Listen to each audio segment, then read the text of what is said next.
RSS ने विश्व गुरु का ढोल फोड़ दिया, मोदी अकेले पड़े। जरा समझिए आप दर्शक, बड़े ध्यान से इसे समझिए।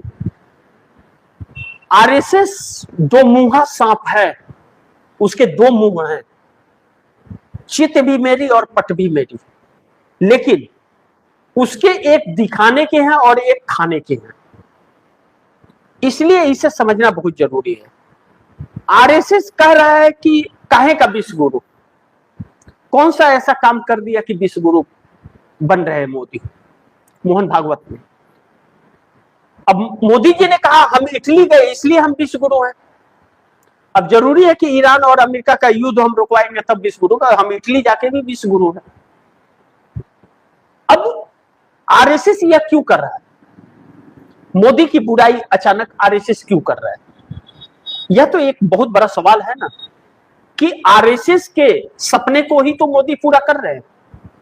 आरएसएस के सपने की मोदी जब से आए हैं, आरएसएस दौलतमंद हो गया है, उसके इतना पैसा भारत में क्या एशिया में किसी के पास नहीं है, किसी के पास नहीं है।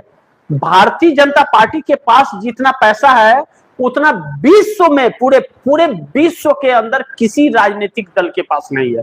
यह पैसे कहां से आए हैं सब, इसकी जांच तो होगी ना, कि ऐसा क्या है जो 54 सालों में कांग्रेस नहीं कर पाई, भारतीय जनता पार्टी के पास इतने पैसे कहां से आ गए 12 सालों में।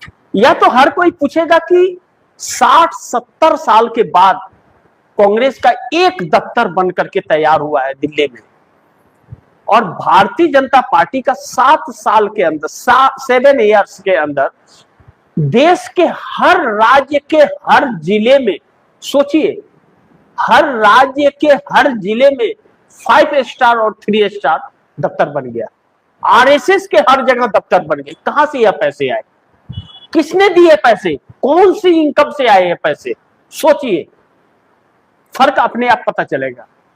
लेकिन आरएसएस यह अब सोच रहा है कि नरेंद्र मोदी के खिलाफ माहौल बन रहा है, नरेंद्र मोदी के खिलाफ माहौल बन रहा है, तो हम अगर नरेंद्र मोदी को टोका टोकी करेंगे तो लोगों का आरएसएस के ऊपर भरोसा बढ़ेगा और अंदर अंदर हम सब ठीक करेंगे, सब डाइवर्ट कर देंगे।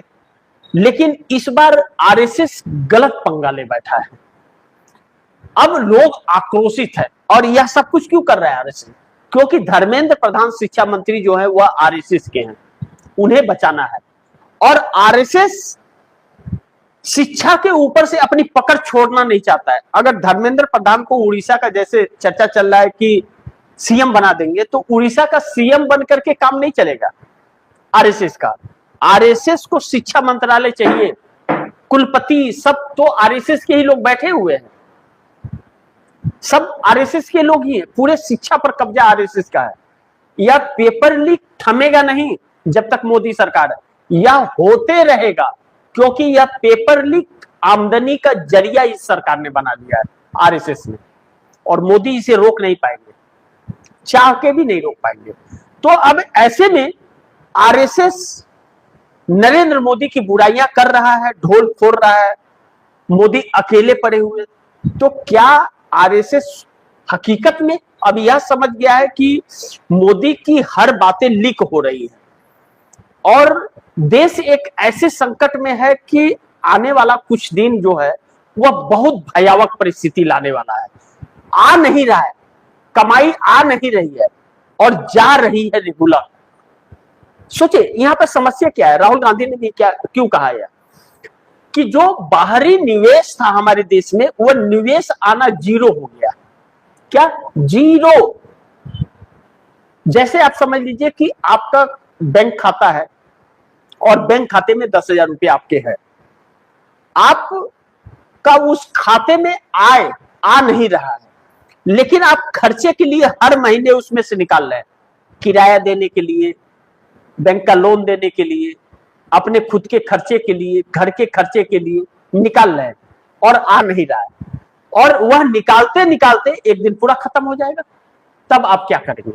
वह आने वाला जो है वह क्या है कि आपको नौकरी रहेगी या कोई बिजनेस रहेगा, कोई स्रोत इनकम का रहेगा, तब होगा, और वह स्रोत खत्म हो गया। जो बाहर के लोग इन्वेस्टमेंट कर रहे थे वह इन्वेस्टमेंट हमारे यहाँ करना बंद कर दिए, क्योंकि इस सरकार के कानून पर भरोसा नहीं है। ईडी सीबीआई का शिकंजा कस के अडानी को सौंप देती है, जैसे वह इनकम करना शुरू करेंगे। और चंदे का जो धंधा है ना, आपका बिजनेस चले या ना चले, चंदा तो आपको देना पड़ेगा। आप सोच लो चले या ना चले, करना है या नहीं।